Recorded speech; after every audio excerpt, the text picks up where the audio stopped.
Alright, welcome to my religious life video blog, and I'm at Starbucks right now, so drinking my Frappuccino.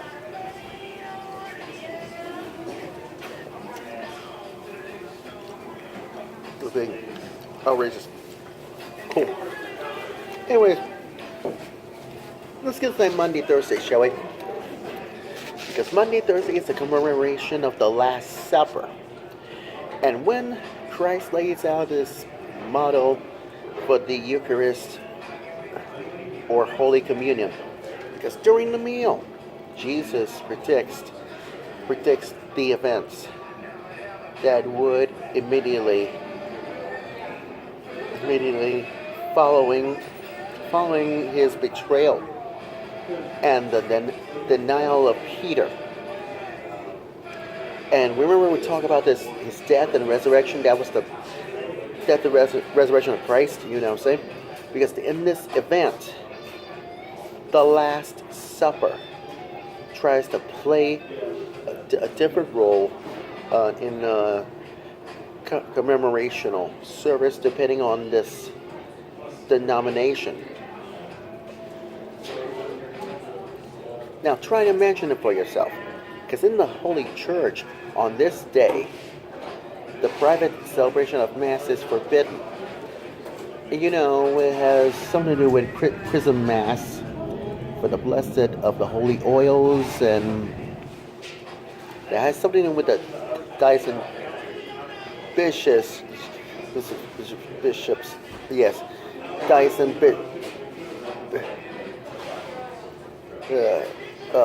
bishop may celebrate on the morning of Holy Thursday, but also some of the other days close to Easter, because the only Mass on this day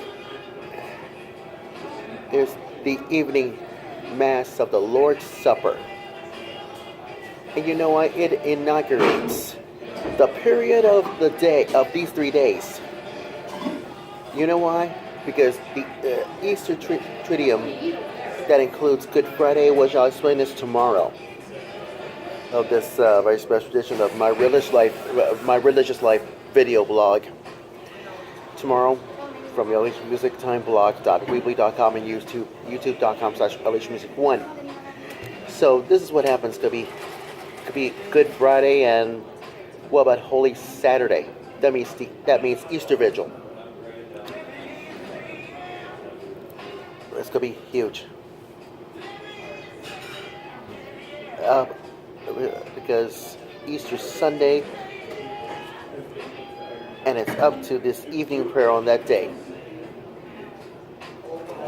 Now, the Mass of the Lord's Supper, and it tries to commemorate the Last Supper of Jesus and his 12 apostles, and the institute of, you guessed it, Eucharist, the institution of the priesthood, and the or should we say the commandment of brotherly love that Jesus gave us after the washing of the feet of its disciples. And now, at the bells of the church, including altar bells, may be rung during the Gloria in Excelsis Deo of the Mass. And you know what that means. The Gloria is not traditionally sung on Sundays in Lent, because the bells are silent, and so is the organ and other musical instruments to be used about this one, because Monday, Thursday is going to be. And so is the Catholic Church and Episcopal churches. You know what I'm talking about all this after this homily, because there is no risk at all, because it happens. Now, Monday, Thursday.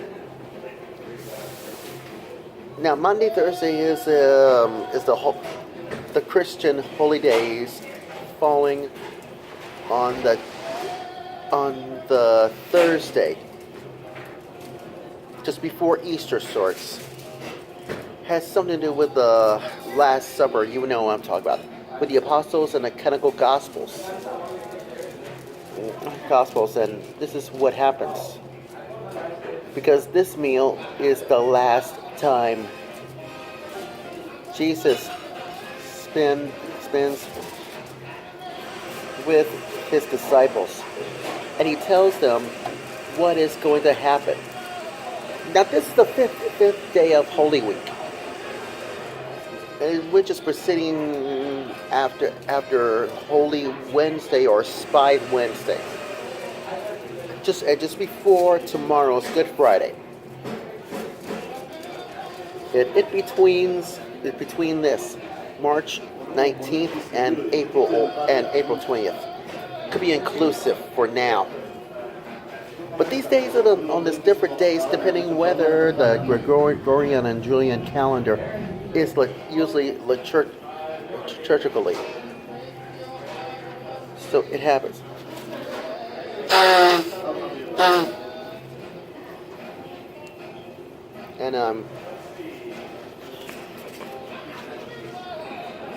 And now you know what happens.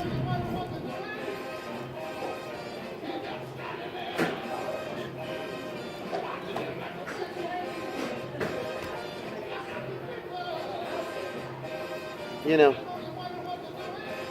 because here's my Anglicanism. Back in, the 1979 Book of Common Prayer, which it calls it, has the ejection. And it happens again.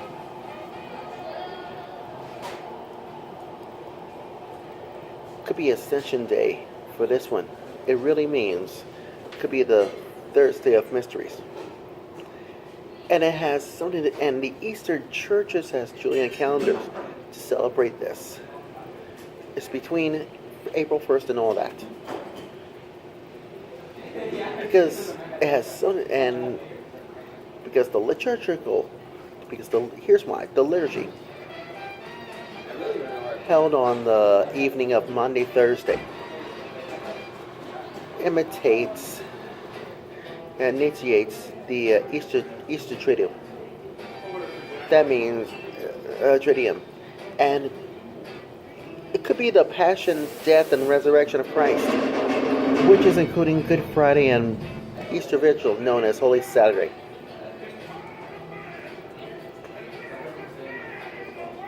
And ends on the evening of Easter.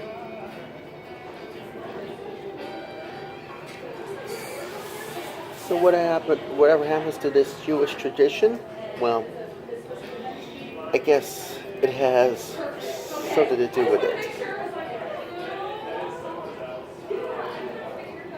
Western, now, I know today is Eucharistic.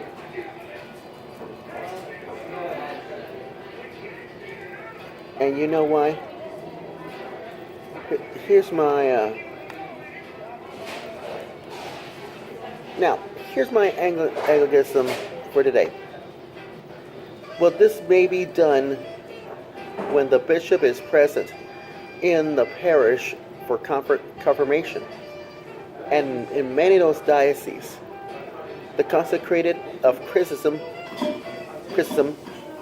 is by the bishop. It may be done at service. A reaffirmation of ordination vows during Holy Week. And it's similar to the Roman Catholic. And given the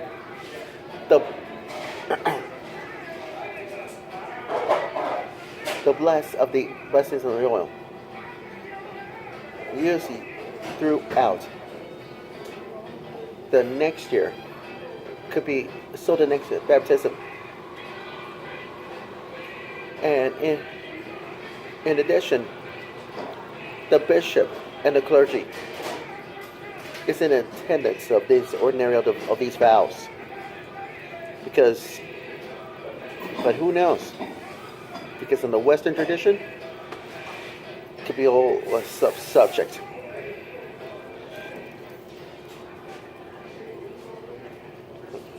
And if you want to know about those readings, you can read John and all that stuff. But just remember this. In John chapter 13 says that, O of thy mystical Son, O Son of God, accept me today as a communicant, for I will not speak of thy mystery to thine enemies. Neither will I give thee a kiss like Judas, but like the thief I will confess thee. Remember me, O Lord, when you, Jesus, remember me when you come into your kingdom, and it's gonna be huge. Because the moral of my religious life video blog story is this: if you know everything else, I want you to read the 12 readings. It's from BibleGateway.com, and you can find it under the search bar. On the search box, you can type in John Bible scriptures, John 15, John 13, goes all the way up to Matthew chapter 27. Of these 12 readings, you might learn something. So tomorrow we can get inside Good Friday, and it's very important. So trust me about that as well. Anyways, that's my religious life video blog story, and I'm sticking to it. And I'll see you tomorrow from lhmusictimeblog.weebly.com as well as youtube.com. So lhmusic1 for Good Friday here on outside. Safe. Coming up next is going to be hashtag Omaha Choirs. No, not hashtag. Oh, yeah. I'll wrap up with my final thoughts if you know what I'm talking about. We'll be right back.